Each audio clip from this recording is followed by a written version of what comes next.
Sophia arrived in America with one suitcase, a fading photograph of her mother, and a dream she carried close to her chest like a fragile flame. She refused to let the wind take away. She was 23, alone, hopeful, and terrified all at once. She stepped onto the cracked pavement outside a small motel on the edge of town and whispered to herself, "This is where it begins, even if it begins small, even if it begins with almost nothing." The motel room she rented smelled like old carpets and tired stories. The walls were thin, and the lights buzzed softly as if apologizing for their dull glow, but to Sophia it was a sanctuary, a space where she could catch her breath, gather her courage, and remind herself that she had crossed oceans not to surrender, but to build a life she had once only imagined. She worked long shifts at a diner, washing dishes, serving tables, cleaning spills, and smiling at customers who barely noticed her. But every night when she returned to her motel room, she opened the small suitcase she had brought from her home country. Inside it were old family recipes written on paper worn soft by generations, and memories sweet enough to keep her warm even on the loneliest nights. Her mother had taught her to bake when she was just a child, teaching her how flour feels soft between fingers, how dough rises with patience, how sweetness can heal even the deepest aches. Her mother told her that baking is not about ingredients, it is about heart, and Sophia carried that lesson across continents. One cold winter evening, her diner paycheck barely enough to cover the room rent, she sat on the edge of her motel bed holding one of the recipe pages her mother had written. She felt tears rise, but she wiped them quickly. She whispered, "Maybe this is where I start. Maybe this is how I survive. Maybe this is how I rise." She borrowed a small mixer from a coworker. She bought a bag of flour, sugar, and eggs with the last few dollars she had, and she began to bake in the tiny motel kitchenette, the oven old and stubborn, the counter too small, the space cramped, but her determination wider than the ocean she had crossed.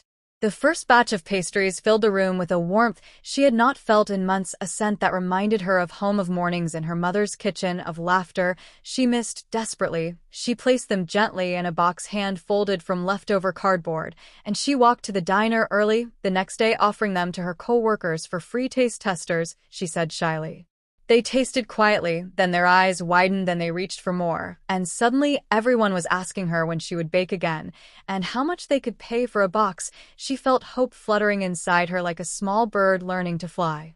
That was the night her dream began. Sophia baked every evening after her shift, her motel room turning into a tiny bakery, her hands moving with purpose, her heart beating with courage. She delivered pastries before work, after work, during breaks, carrying boxes tied with ribbons she cut from old fabric. She baked for office employees, for truck drivers, for teachers, for hospital staff, and slowly her name began to spread, one customer at a time, one sweet bite at a time. But every dream faces storms, and hers came in the form of exhaustion. She slept barely 4 hours a night, her back ached, her hands cracked from flour and heat. The motel manager complained about the smell of sugar and bread, and warned her that she might be asked to leave if she caused too much trouble. But Sophia apologized softly and offered him a warm cinnamon roll, and when he tasted it, he nodded slowly and said, "Keep going, just be careful." There were nights Sophia cried silently, thinking she could not do this, thinking she was still too small, too unnoticed, too alone. But then she remembered her mother's voice telling her that sweetness begins in sorrow and rises with strength, and she wiped her tears, took a deep breath, and kept kneading the dough even when her fingers trembled. One morning, a woman named Mrs. Thompson visited the diner. She was the owner of a small but well-known local cafe. She ordered coffee and one of Sophia's pastries, and then she ordered another and another. And she asked who made this. Sophia shyly raised her hand, and the woman smiled, a slow, warm smile that changes destinies. She told Sophia, "I want to sell these in my cafe." Sophia felt her heart stumble. She agreed. And from that day on, her nights became busier. Her orders doubled, then tripled. She filled the motel room with trays stacked on chairs, boxes filled with pastries on the floor, every inch covered in sweetness and effort and dreams taking shape. But with growth came fear, fear that she would fail, fear that she was not ready, fear that one wrong step could make everything crumble. She had seen too many lives fall apart around her to trust that hers could hold steady. Yet, in every moment of doubt, she whispered to herself, "Keep going, one more batch, one more sunrise, one more chance." One evening, after delivering a large order, She returned to the motel exhausted and found a note on her door. For a moment, her heart raced, fearing eviction, but the note was from a local newspaper reporter who had heard of the immigrant girl baking from a motel room, turning passion into possibility. The reporter wrote a story about her titled "The Motel Baker with a $1 million Dream."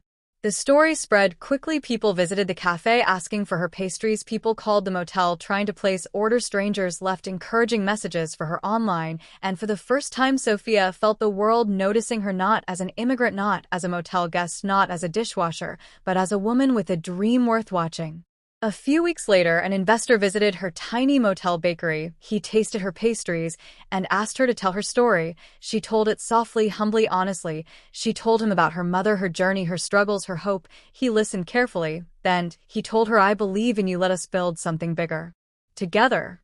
With his help, she rented a small storefront painted in warm colors with sunlight streaming through large windows. She called it Sophia's Bakery, and on opening day, lines wrapped around the block, people cheering, congratulating, tasting, and smiling. She stood inside her bakery, watching them, her eyes filling with tears. She whispered, "Mama, I did it."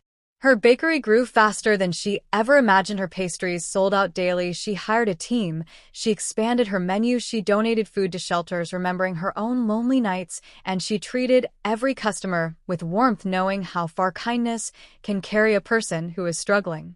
Within 2 years, her bakery made its first million, not in riches, not in luxury, but in the number that symbolized transformation, proof that dreams born in small motel rooms can rise higher than anyone ever expects, proof that an immigrant woman with nothing but courage and recipes could build something extraordinary. But Sophia never forgot where she started. Every year on the anniversary of her bakery, she returned to the same motel room, now old and empty. She stood inside for a moment, inhaling the faint smell of memories, and whispered, "Thank you," because even small beginnings have sacred meaning. On weekends, she offered free baking classes to immigrant women, teaching them what her mother taught her: flour, patience, heart, and hope. She told them, "Your dreams matter, your story matters, you matter." And they listened, their eyes filling with the same trembling courage she once carried alone. People often asked her how she did it, how she built a $1 million bakery from a tiny motel room, and she always answered softly, "I mix my struggles with sweetness, and I refuse to quit even when everything told me to stop. I know you are proud."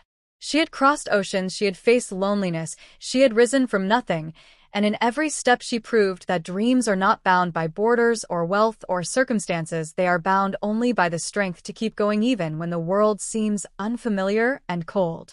And every time someone asked her what kept her moving, she smiled softly and said, "Hope rises like dough when you believe in it enough." And I believed with everything I had, and everything I lost, and everything I hoped to become.